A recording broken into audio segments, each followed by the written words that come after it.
سيدنا مولانا محمد اللهم صل على سيدنا. صلح حدیبیہ کو کے بارے میں اللہ تبارک و تعالیٰ نے پوری صورت نازل کی ہے اس نام سے. آغاز میں اللہ نے ارشاد فرمایا بسم اللہ الرحمن الرحیم انا فتحنا لک فتحا مبینا. صلح حدیبیہ کو فتح مبین سے تعبیر کیا ہے. صحابہ کرام کے درمیان خود اس سلسلے میں اختلاف ہوا کہ فتح مبین سے کیا مراد ہے. بعض صحابہ اس سے فتح مکہ مراد لیتے ہیں اور بعض صحابہ اس سے صلح حدیبیہ کا واقعہ مراد لیتے ہیں. صلح حدیبیہ کو اصحاب السیر نے، سیرت نگاروں نے غزوات میں شامل کیا ہے، حالانکہ یہاں جنگ کی نوبت نہیں آئی، تلوار اٹھانے کی نوبت نہیں آئی. اور اس کا پس منظر یہ ہے کہ حضور صلی اللہ علیہ وسلم نے خواب میں دیکھا کہ آپ عمرہ کر رہے ہیں، خانہ کعبہ کی زیارت کر رہے ہیں، قربانی کر رہے ہیں. اکثر لوگ بال منڈوا رہے ہیں اور کمتر لوگ بال کٹوا رہے ہیں. آپ صلی اللہ علیہ وسلم نے اپنا یہ خواب صحابہ کرام کو بیان کیا. نبی کا خواب وحی کے درجے میں ہوتا ہے. یہ بات صحابہ کرام کے علم میں تھی، اس لیے آپ صلی اللہ علیہ وسلم نے فرمایا کہ جو ہمارے ساتھ چلنا چاہتا ہے وہ چلے. اور 1400 صحابہ کرام کی مبارک جماعت آپ صلی اللہ علیہ وسلم کے ساتھ عمرہ کے لیے تشریف لے گئی. ابھی آپ حدیبیہ کے مقام پر پہنچنے بھی نہ پائے تھے. آپ صلی اللہ علیہ وسلم نے اپنا ایک جاسوس بشر بن سفیان پہلے سے روانہ فرما دیا تھا. جب آپ ابھی مکہ مکرمہ سے تقریباً 80 کلومیٹر پہلے، تو آپ کو جاسوس نے بتایا کہ قریش کے لوگوں کو آپ کی آمد کا علم ہو گیا ہے اور وہ ان کے بال بچے، ان کے جاواز، ان کے سپاہی سب تیار ہو کے بلدہ یا طوا کے مقام پر 8000 کی تعداد میں وہ جمع ہو گئے ہیں. اور 200 جاواز سپاہی، خالد بن ولید جو بعد میں سپہ سالار اسلام ہوئے، سیف اللہ قرار پائے، وہ 200 جاوازوں کو لے کے وہ آپ کا راستہ روکنے کے لیے آ رہے ہیں. حضور صلی اللہ علیہ وسلم نے راستہ تبدیل کر دیا اور رات بھر سفر کرنے کے بعد پھر حدیبیہ کے مقام پر پہنچے. وہاں پہنچنے کے بعد آپ صلی اللہ علیہ وسلم کی سواری اونٹنی جس کا نام قصوہ تھا وہ بیٹھ گئی. لوگوں نے کہا کہ اونٹنی تھک کر بیٹھ گئی. اللہ کے رسول صلی اللہ علیہ وسلم نے ارشاد فرمایا یہ تھک کر نہیں بیٹھی بل حبسہ حابس الفیل، اس کو اسی ذات نے روک دیا ہے جس نے اصحاب الفیل کو مکے میں داخل ہونے سے روکا تھا. آپ صلی اللہ علیہ وسلم قیام فرما ہوئے اور پھر سفارت کا سلسلہ شروع ہوا. پہلے آپ نے خراش ابن امیہ خزاعی کو، بعد میں خزاع کا قبیلہ آپ صلی اللہ علیہ وسلم کا حلیف بن گیا تھا، اسی قبیلے سے اس شخص کا تعلق تھا. آپ صلی اللہ علیہ وسلم نے سفیر کی حیثیت سے اسے مکہ مکرمہ بھیجا. ابو جہل نے اس کی کوچے کاٹ دی. اس کے ساتھ لوگوں نے زد و کوب کیا اور سمجھدار لوگ اگر آڑے نہ آتے تو شاید اس شخص کی جان بھی چلی جاتی. وہ شخص کسی طرح سے جان بچا کر حضور صلی اللہ علیہ وسلم کی خدمت میں واپس آیا اور آپ کو صورتحال سے آگاہ کیا اور آپ نے فرمایا کہ کسی طاقتور شخص کو بھیجا جائے. سفارتوں کا سلسلہ چلتا رہا. ادھر سے بھی سفارتیں آتی رہیں، ادھر سے بھی سفارتیں آتی رہیں. دوسرے مرحلے میں خزاع قبیلہ کا بدیل ابن ورقہ، اسے جب معلوم ہوا کہ خراش ابن امیہ خزاعی کے ساتھ یوں معاملہ ہوا ہے، تو وہ شخص بڑا انسان دوست تھا حضور صلی اللہ علیہ وسلم سے، بعد میں اس کے روابط بڑے اچھے رہے. وہ شخص آیا. حضور صلی اللہ علیہ وسلم نے صحابہ کرام سے فرمایا کہ اونٹ کے ہدی کے جو جانور تھے تقریباً ان کی تعداد 70 تھی اور ان پہ قلادے پڑے ہوئے تھے جو قربانی کے لیے مخصوص ہونے کی علامت ہوا کرتی تھی. آپ نے فرمایا کہ ان اونٹوں کو اس کے سامنے کر دو. چنانچہ وہ شخص آیا، حضور صلی اللہ علیہ وسلم سے گفتگو کی. آپ صلی اللہ علیہ وسلم نے فرمایا، اور بار بار یہ بات آپ تمام لوگوں سے فرماتے رہے کہ والذی نفسی بیدہ لا یسألوننی خطۃ یعظمون فیہا محارم اللہ او یعظمون فیہا حرمات اللہ الا آتیتہم ایاہا. اس ذات کی قسم جس کے قبضے میں میری جان ہے، وہ جو بھی اسکیم پیش کریں گے، جو بھی منصوبہ ہمارے سامنے لائیں گے، اگر اس میں وہ اللہ کے محارم کا، اللہ کی قابل احترام چیزوں کی حرمت، اللہ کے قابل احترام چیزوں کا احترام کریں، اللہ کے محارم کا احترام کریں، تو میں ان کی ہر شرط ماننے کے لیے تیار ہوں. آپ صلی اللہ علیہ وسلم نے بدیل ابن ورقہ کو پوری وضاحت کے ساتھ فرما دیا کہ ہم زیارت کعبہ کی نیت سے آئے ہیں، ہم خانہ کعبہ کی زیارت کریں گے، عمرہ کریں گے، اور ہم قربانی کے جانور ذبح کریں گے، اور ہم واپس چلے جائیں گے. اور یہ خبر جا کے بدیل ابن ورقہ نے قریش کے لیڈروں کو جا کے یہ خبر پہنچا دی، لیکن انہوں نے جو ہے بدیل ابن ورقہ کے اس صلح جویانہ گفتگو کا کوئی اثر نہیں دیا، بلکہ الٹا رد عمل ہوا. پھر ادھر سے عروہ بن مسعود، جو بڑا جہاں دیدہ سفارت کے کام پر معمور بڑا جہاں دیدہ انسان تھا، جو روم اور ایران کے بادشاہوں کے ہاں جس کی آمد و رفت ہوتی تھی، وہ آیا. اس کے بعد آخر میں حضور صلی اللہ علیہ وسلم نے اپنی طرف سے چوتھے نمبر پہ حضرت عثمان غنی رضی اللہ تعالیٰ عنہ کو بھیجا. آپ کو معلوم ہے کہ ان کے سلسلے میں افواہ اڑ گئی، انہیں شہید کر دیا گیا. حضور صلی اللہ علیہ وسلم کی خاص بات یہ کہ شروع سے آخر تک صلح حدیبیہ کے واقعے میں آپ نرمی کا پہلو اختیار کیے رہے. آپ کی پوری شروع سے آخر تک یہ کوشش رہی، یہ معاملہ جو ہے وہ صلح جویانہ طریقے سے جو ہے یہ معاملہ حل ہو جائے، ہم زیارت کعبہ کریں اور ہم واپس چلے جائیں. لیکن جب ان کی شہادت کی خبر پہنچی، تب آپ صلی اللہ علیہ وسلم نے یہ فرمایا کہ اب ان کی جان کا انتقام لینا واجب ہے، ضروری ہے.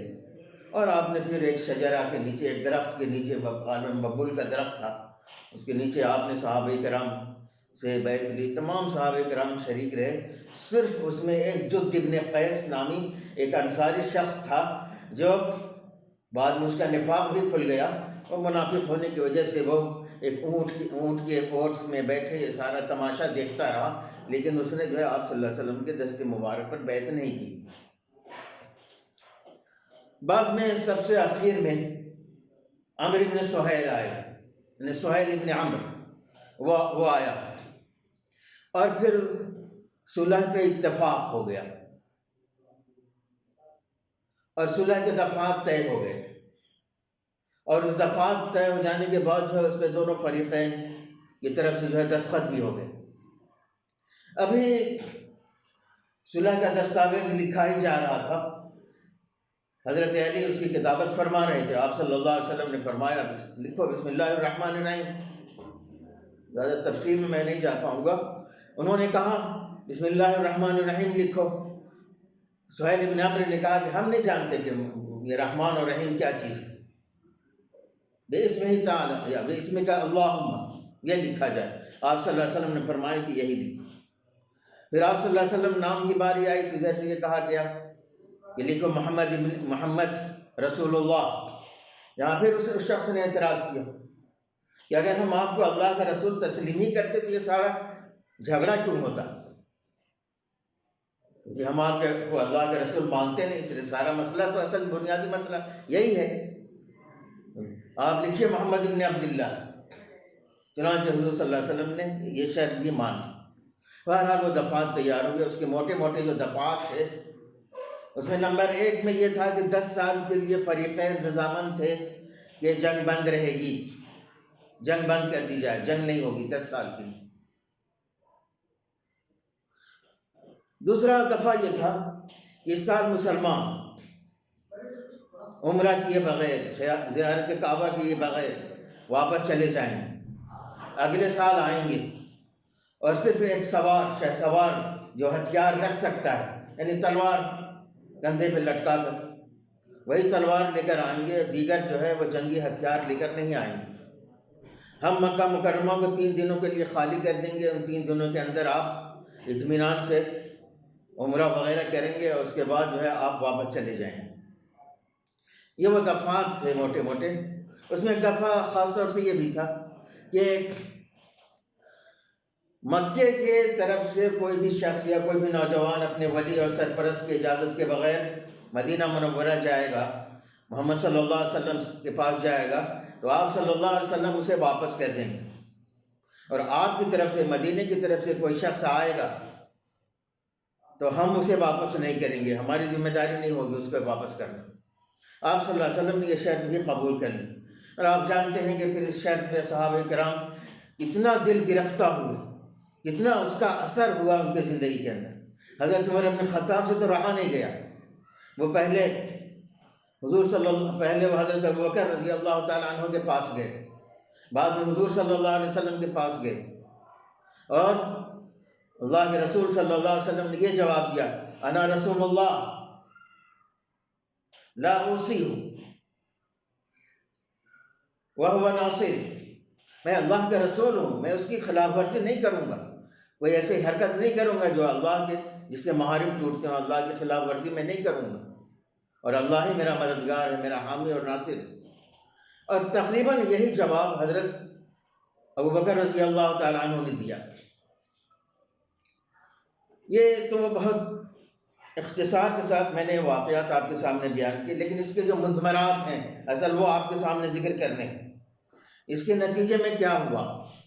آپ جانتے ہیں کہ ہجرت کے بعد 13 سال مکہ مکرمہ میں جو عرصہ گزرا وہ، اور 6 سال کا عرصہ یہاں گزرا۔ یہ سفر آپ صلی اللہ علیہ وسلم کے یکم ذی قعدہ میں ہوا تھا، ذی قعدہ کی 1 تاریخ کو ہوا تھا، وہ اشہر الحرم تھا۔ تو صلح کے میز تک آتے آتے تقریباً 18-19 سال لگ گئے۔ ہجرت کے بعد جو ہے حضور صلی اللہ علیہ وسلم کو 3 بڑی جنگوں سے سابقہ پیش آیا، غزوہ بدر، غزوہ احد، غزوہ احزاب، اور اس کے علاوہ اور بھی چھوٹی چھوٹی جو ہے تقریباً 20-25، جس کو طلایا یا سرایا کہتے ہیں، طلایا گردی یا سرایا، چھوٹی چھوٹی جو ہے 20-25 مہمات حضور صلی اللہ علیہ وسلم کو روانہ کرنی پڑی۔ غزوہ احد کے بعد جو ہے وہ کافروں کو بہت اچھی طرح سے اس کا علم ہو گیا تھا کہ ہم تو دراصل شکست کھا چکے ہیں پہلی ہی جنگ میں۔ غزوہ بدر کا جو انجام سامنے آیا تھا اس میں ان کی شکست بالکل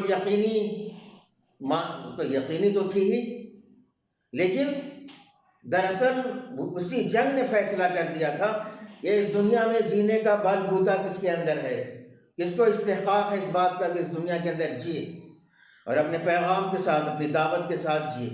اس جنگ نے ثابت کر دیا۔ رہا غزوہ احد، تو وہ تو صرف جو ہے وہ ان کی شورا شوری تھی، انتقام کا وہ جذبہ تھا کہ اپنے جو ان کے سرگردہ شخصیتیں ماری گئی تھیں ان کا انتقام لینا تھا، اور جانی اعتبار سے انتقام لینے میں کامیاب ہو گئے تھے۔ لیکن احد کی جنگ جو ہے وہ اس میں مسلمانوں نے شکست نہیں کھائی تھی، انہوں نے ان کا جانی نقصان یقیناً ہوا تھا لیکن شکست نہیں کھائی تھی۔ اور اس کی سب سے بڑی دلیل یہ ہے کہ ابو سفیان اگر وہ فاتح رہا اور اس نے جنگ جیتی تھی، کافروں نے جنگ جیتی تھی، تو میدان جنگ چھوڑ کے وہ بھاگے کیوں؟ اور پھر مسلمان اگر شکست خوردہ تھے تو انہوں نے جو ہے دوسرے دن ان کا تعاقب کیسے کیا اور کیوں کیا؟ تو مسلمانوں کو جانی نقصان ہوا تھا، مسلمانوں نے احد کے اندر جو ہے وہ جنگ میں شکست نہیں کھائی تھی۔ تیسری جنگ تو وہ تھی جس کا انجام صاف صاف آیا، اور حضور صلی اللہ علیہ وسلم نے اس جنگ کے بعد غزوہ خندق یا غزوہ احزاب کے بعد حضور صلی اللہ علیہ وسلم نے فرما دیا تھا کہ اب تم ان پر حملہ کرو، وہ اب تم پر حملہ آور نہیں ہوں، تم ان پر حملہ کرو گے وہ تم پر حملہ آور نہیں ہوں۔ اور اس کے بعد جو ہے فتح صلح حدیبیہ کا واقعہ پیش آیا۔ اس صلح حدیبیہ نے پہلی بات تو یہ ہے کہ 18 سالوں سے ظلم و تشدد کا جو نشانہ مسلمانوں کو بنایا جاتا رہا تھا، صلح حدیبیہ کے نتیجے میں اس ظلم تشدد کا خاتمہ ہوا۔ آپ یہ نہ سمجھیے کہ ہجرت کے بعد جو ہے ایک دم مسلمان کسی سیف جگہ میں آ گئے تھے، ان کو مشرکین مکہ سے کسی قسم کا خطرہ نہیں تھا، یقیناً خطرہ تھا۔ اسی خطرے کے نتیجے میں 3 جنگیں لڑنی پڑی ان سے، وہ تو نیست و نابود کر دینا چاہتے تھے۔ مکے میں تو وہ یہ چاہتے تھے کہ ان کو ظلم و تشدد کے ذریعے سے ان کو ان کے سابقہ مذہب کی طرف واپس لایا جائے، اور مسلمان جب مدینے آ گئے ہجرت کے بعد تو یہاں ان کی کوشش یہ رہی کہ ان کو جو ہے نیست و نابود کر دیا جائے۔ اسی ارادے سے بدر کی جنگ لڑنے کے لیے وہ آئے تھے بڑی شان و شوکت کے ساتھ، لیکن ان کو منہ کی کھانی پڑی تھی۔ تو اس ظلم و تشدد کا خاتمہ ہوا۔ مسلمانوں کو نیست و نابود کرنے کے لیے جو کوششیں آج تک وہ کرتے آ رہے تھے، اس میں آپ شروع سے لے کے اس 18 سال تک دیکھیے تو ہر لمحہ جو ہے وہ کمزوری کی سمت بڑھ رہے تھے، اور مسلمان بے تحاشا جاکاہیوں کے باوجود اور مصائب پہ صبر کرنے کے ساتھ ساتھ اور اللہ کی ذات پر اعتماد اور توفیق خداوندی کے ساتھ یہ ہر دن یہ ایک قدم آگے بڑھ رہے تھے۔ ان کے سامنے یقیناً پہاڑ جیسی رکاوٹیں تھیں، لیکن ان سب رکاوٹوں کو حکمت اور دانائی کے ساتھ طے کرتے ہوئے مسلمان حضور صلی اللہ علیہ وسلم کی قیادت اور سربراہی میں ایک ایک قدم کر کے یہ آگے بڑھ رہے تھے۔ 10 سال کا معاہدہ کر کے حضور صلی اللہ علیہ وسلم نے جنگ بندی کا دراصل ان کے ہاتھ پیر باندھ دی، اور سب سے بڑی بات یہ ہے کہ اس وقت حضور صلی اللہ علیہ وسلم کے سامنے 2 دشمن تھے، 2 طاقتور دشمن تھے۔ ایک طرف تو یہ مشرکین مکہ تھے، دوسری طرف جو ہے مدینے کے یہودی تھے۔ یہودیوں کو اس معاہدے کی بھنک نہیں لگنی تھی، ذرا بھنک لگ جاتی تو اس معاہدے کو، اس صلح حدیبیہ کے معاہدے کو ہرگز نہ ہونے دیتے۔ لیکن آپ صلی اللہ علیہ وسلم نے بڑی حکمت اور دانائی کے ساتھ جو ہے 2 دشمنوں میں سے ایک کا انتخاب کر کے دوسرے سے مقابلہ کر کے کمزور کر دینے کا راستہ آپ صلی اللہ علیہ وسلم نے صاف کر لیا۔ اور اس کے 1.5 مہینے کے بعد میں نے آپ کو بتایا کہ ذی قعدہ کی پہلی تاریخ کو حضور صلی اللہ علیہ وسلم روانہ ہوئے تھے عمرہ کرنے کے لیے، ذی قعدہ ختم ہوا، اور محرم کے ذی قعدہ ذی الحج اور محرم کے یعنی 2 مہینے کے بعد محرم کے اوائل میں جو ہے وہ آپ صلی اللہ علیہ وسلم نے خیبر کو فتح کرنے کا آغاز کر دیا، اور ایک ایک کر کے ان کے قلعے جو ہیں فتح ہوتے رہے، اور پھر آخر میں جو ہے خیبر کا قلعہ فتح ہوا۔ اس طرح سے دوسرے دشمن کو بھی آپ صلی اللہ علیہ وسلم نے بہت خوبی جو ہے اسے زیر کر لیا۔ اس صلح حدیبیہ کا فائدہ یہ ہوا، ہجرت کے بعد پہلی مرتبہ غزوہ بدر کے نتیجے میں پورے جزیرۃ العرب میں مسلمان 313 کو کیا کامیابی حاصل ہوئی کہ جنگل کی آگ کی طرح سے یہ خبر پورے جزیرۃ العرب کے اندر پھیل گئی کہ 313 نے ان شان و شوکت کے ساتھ آنے والے 1000 سے زیادہ 1000 کے قریب لوگوں کو جو شکست دے دی۔ یہ جنگل کی آگ کی طرح سے اسلام کی دعوت کے نام سے یہ خبر جو ہے پورے جزیرۃ العرب کے اندر پھیل گئی۔ اور دوسری مرتبہ پھر صلح حدیبیہ کے واقعے نے جب جزیرۃ العرب کے لوگوں کو معلوم ہوا کہ اب جو ہے مشرکین عرب نے اور قریش کے سرداروں نے حضور صلی اللہ علیہ وسلم سے صلح کر لیا، تو وہ تو سن کے دنگ رہ گئے ہوں گے کہ آخر کیا ہوا، یہ 18 سال تک آخر کس بات پر یہ لڑتے رہے اور کیوں صلح کر لیا؟ کیا یہ اپنے موقف سے پیچھے ہٹ گئے ہیں؟ اسلام کی عظمت، اسلام کی دعوت کی تاثیر جو ایک مرتبہ پھر پورے جزیرۃ العرب کے اندر پھیل گئی۔ 2 دشمنوں میں سے ایک کا انتخاب کر کے حضور صلی اللہ علیہ وسلم نے تو ان کے ہاتھ پیر باندھ دیے، اب تو 10 سال تک کچھ کر نہیں سکتے تھے۔ اور خیبر کی فتح میں جو ہے انہوں نے اگر سنا بھی ہوگا اور چاہا بھی ہوگا مشرکین عرب نے، تو وہ کسی طرح سے جو ہے وہ یہودیوں کی مدد نہیں کر سکتے تھے، اس لیے کہ مدد کرنے کا مطلب یہ ہوتا کہ انہوں نے جو ہے معاہدے کی خلاف ورزی کی ہے۔ ایک بات اور ہے کہ جب حضرت عثمان غنی رضی اللہ تعالیٰ عنہ کو سفیر بنا کر مکے بھیجا تھا تو آپ صلی اللہ علیہ وسلم نے یہ بھی فرمایا تھا کہ مکے میں جو محبوس مسلمان ہیں جو ہجرت نہیں کر سکیں ان سے ملنا اور انہیں بشارت دینا کہ عنقریب جو ہے اللہ کی مدد آئی ہے، اور تمہارے لیے بھی ایک وقت ایسا آئے گا کہ اپنے اسلام کو چھپانے کا دن ختم ہو جائے. اور وہ حضرت عثمان کی اس بات کو سنا, انہوں نے تو ان کی آنکھوں میں آنسو آ گئے اور کہنے لگے کہ جس اللہ نے حدیبیہ تک حضور صلی اللہ علیہ وسلم کو پہنچایا ہے, یقیناً وہ خدا جو ہے وہ مکے تک بھی پہنچائے گا انشاءاللہ.